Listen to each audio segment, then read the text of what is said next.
আসসালামু আলাইকুম রহমতুল্লাহি ওয়া বারাকাতুহু। সম্মানিত দর্শক, আওয়ামী লীগের রাজনীতির ভবিষ্যৎ কি?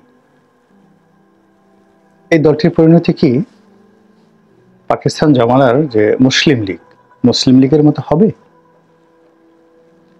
নাকি এটি আবার ২০ বছর পর ৩০ বছর পর ফিরে আসবে? এর কারণ হলো যে ৭৫-এর ১৫ই আগস্টের পর আওয়ামী লীগের যে অবস্থা হয়েছিল, ওর সে খারাপ অবস্থা আর হতে পারে না। এর কারণ হলো, এখন বাংলাদেশে ধরেন আওয়ামী লীগের যারা নেতাকর্মী রয়েছেন, তাদের বিশাল একটা সামাজিক বিস্তৃতি রয়েছে। অর্থাৎ আওয়ামী লীগের সঙ্গে যারা সরাসরি সম্পৃক্ত, তাদের খুব অল্প সংখ্যক, বড়জোর ১,০০০-৩,৪ লোক পালিয়েছে দেশ ছেড়ে, নট মোর দ্যান দ্যাট। আর লাখখানিক লোক বাস্তুচ্যুত হয়েছে। উপজেলায় বাড়ি, এক উপজেলা থেকে আরেক উপজেলা এসেছে, এক জেলা থেকে আরেক জেলায় এসেছে, অথবা রাজধানীতে আশ্রয় নিয়েছে। এদের সংখ্যা সাকুল্যে ১ লাখ। আর বাকি যারা আছে, গত ১৫ বছরে যারা ধনী হয়েছে, দাপট দেখিয়েছে, সমাজের উপর ছড়ি ঘুরিয়েছে, যারা অত্যন্ত, যাকে বলে ইতিহাসের সবচেয়ে সুন্দরতম সময়ে একজন মানুষের যা যা হয়, রূপ থাকে, যৌবন থাকে, টাকা থাকে, পয়সা থাকে, পদ থেকে পদবি থাকে, সবকিছু নিয়ে তারা আছে সমাজে। আওয়ামী লীগ যে লাখ লাখ সরকারি কর্মকর্তাদেরকে নিয়োগ দিয়েছে, এখন বাংলাদেশে সাকুল্যে প্রায় ২২ থেকে ২৫ লাখ সরকারি কর্মকর্তা কর্মচারী আছে।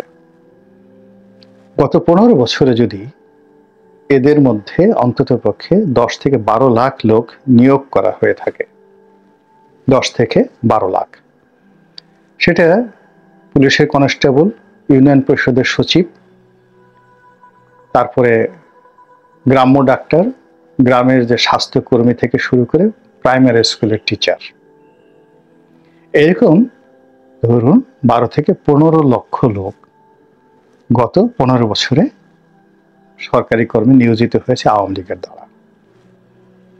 এদের ডিএনএ টেস্ট করে তারপরে চেষ্টা করা হয়েছে এবং নেওয়া হয়েছে সরকারি চাকরি দিতে। জয় বাংলা, আওয়ামী লীগ, নৌকা, এই ডিএনএ টেস্টগুলো তারা করে তারপরে তারা চাকরিতে ঢুকিয়েছে। ২ নম্বর হলো যে ঘুষের মাধ্যমে কিছু লোককে ঢুকিয়েছে।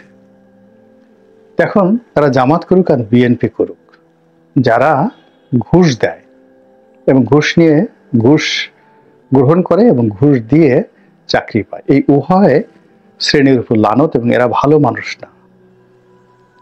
এদের মধ্যে খারাপ মানুষ আর নেই। ফলে আওয়ামী লীগ জমানাতে যারা ঘুষ দিয়ে চাকরিতে ঢুকেছেন, তারা যদি বিএনপি করেন, আওয়ামী লীগ করেন, জামাত করেন, যে দলই করেন না কেন, ১ নম্বর কথা হলো এরা খুবই ভালো মানুষ নয়, খুবই খারাপ মানুষ, এবং তাদের অনেকের চরিত্র ঠিক মন্দ প্রাণীদের মতো, এই ঘুষখোর। ফলে আপনি তাদের কাছ থেকে কখনো ভালো কোনো কিছু আশা করতে পারেন না। ৩ নম্বর একটা গ্রুপ আছে, যে গ্রুপটা পিতার নাম পরিবর্তন করেছে। অনেকে ভুয়া মুক্তিযোদ্ধা হয়েছে, অনেক জামাতের কর্মী নিজেদেরকে আওয়ামী লীগ বানিয়ে ফেলেছে। এটা অনেক বিএনপির পরিবারের সদস্য চাকরি পাওয়ার জন্য জয় বাংলার স্লোগান দিয়েছে। এই লোকগুলো স্বার্থপর, এরা পিতাকে অস্বীকার করে, মাতাকে অস্বীকারী, নিজের বাবা মা, জন্মদাতা পিতা মাতাকে অস্বীকার করে যারা স্বার্থের জন্য অন্য লোকের আব্বা ডাকতে পারে, সেই লোকের কাছ থেকে আপনি কি আশা করতে পারেন? তো এইরকম ৩ ক্যাটাগরির লোক, ১২ থেকে ১৫ লক্ষ লোক শুধু সরকারি সেক্টরে নিয়োগ লাভ করেছে। তারা এখন কোথায় আছে? তাদেরকে আপনি বাংলাদেশ জিন্দাবাদ বা নারায়ণ তকবীরের লোক মনে করবেন? আমার তো মনে হয় না। এরপরে গত ১৫ বছরে যারা ব্যবসা প্রতিষ্ঠানের মালিক হয়েছে, মার্কেটের মালিক হয়েছে, মার্কেট কমিটির সভাপতি হয়েছে, চেয়ারম্যান, মেম্বার, এমপি, অর্থাৎ রাজনৈতিকভাবে গত 15 বছরে অ্যাট লিস্ট 1 লাখ লোকের পুনর্বাসন হয়েছে, আরো বেশি যদি মেম্বার ধরেন। গ্রামে কিন্তু একটা মেম্বারের অনেক ক্ষমতা, এবং গড়ে 3 থেকে 4 হাজার লোক, সেই 4 হাজার লোকের উপর একজন মেম্বারের যে প্রভাব, এটা আপনি ঢাকা শহরে কোনো এসপিকে দিয়েও আপনি সেটা করাতে পারবেন, একটা মেম্বার তার এলাকাতে যেটা করতে পারে। তো গত 15 বছরে যে সকল মেম্বার আছে, তো ধরুন প্রায় 7,000 ইউনিয়ন পরিষদ, একটা ইউনিয়ন পরিষদে যদি 10 জন করে থাকে, অন অ্যাভারেজে 9 জন, বাট আমি 10 জন ধরলাম একটা এসে, তো এখানে 70,000 মেম্বার আছে। 70,000 মেম্বারের সাথে সাথে 7,000 চেয়ারম্যান আছে, উপজেলা চেয়ারম্যান আছে, ভাইস চেয়ারম্যান আছে, মহিলা ভাইস চেয়ারম্যান আছে, পৌরসভা আছে, কাউন্সিলর আছে, এমপি। এদের মধ্যে আবার এই যে নির্বাচন গত বছর যারা হয়েছে, এই বছর তারা হয়নি, তাহলে 3 গুণ ধরেন, যে কয়টা পদবি আছে তার 3 গুণ লোক এইবার হয়েছে, গতবার হয়নি। তো সব মিলিয়ে ধরেন রাজনৈতিক অঙ্গনে আমার তো মনে হয় 10 লাখ লোক যারা মন্ত্রী, এমপি থেকে মেম্বার পর্যন্ত হয়েছে, হওয়ার দৌড়ে ছিল, একবার হয়েছে, দ্বিতীয়বার হয়নি, আবার তৃতীয়বার হওয়ার জন্য চেষ্টা করেছে। এই জয় বাংলার লোকগুলো কোথায়? এই বাংলায় আছে, তাদের গরু আছে, ছাগল আছে, হাঁস আছে, মুরগি আছে, ব্যবসা আছে, বাণিজ্য আছে, সব আছে। এখন এই তাদের চোখের সামনে আপনার কোনো সংগঠন নাই, আপনার টাকা নাই, আপনার বয়স নাই, অভিজ্ঞতা নাই, কোনো কিছু নেই, আপনি অল অন এ সাডেন যে কোনো একটা পরিবেশ পরিস্থিতির কারণে ম্যাজিক্যালি আপনি বলবেন যে আমি এদের উপর প্রভাব বিস্তার করব। এটা হয় না, এটা কখনো হয় না। তো কাজে আওয়ামী লীগের যে রাজনীতি, সেই রাজনীতিটাকে কেউ উপেক্ষা করতে পারছে না।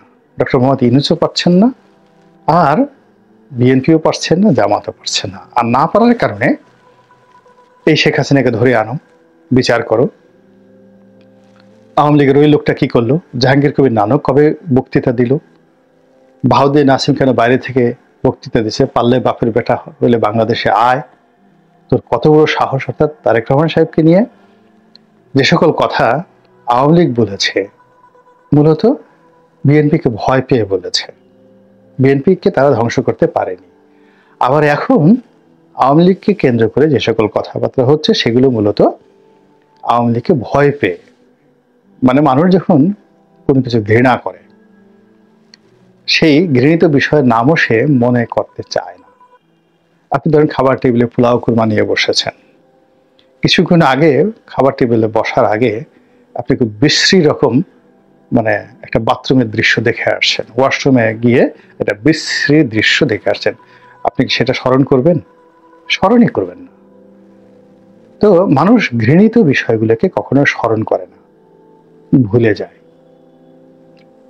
কিংবা যে বিষয়গুলো শুনলে তার মেজাজ গরম হয়ে যায়, ভীষণ রকম মেজাজ গরম হয়ে যায়, সেই বিষয়গুলো সে অ্যাভয়েড করে, সে লা হাওলা ওয়ালা কুওয়াতা ইল্লা বিল্লাহ বলে, শুনলে মেজাজ গরম হয়ে যায়।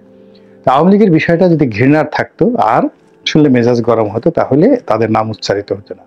আমরা কেন বারবার তাদের নাম উচ্চারণ করছি? বিকজ এই সংগঠনটিকে আমরা ভয় পাচ্ছি।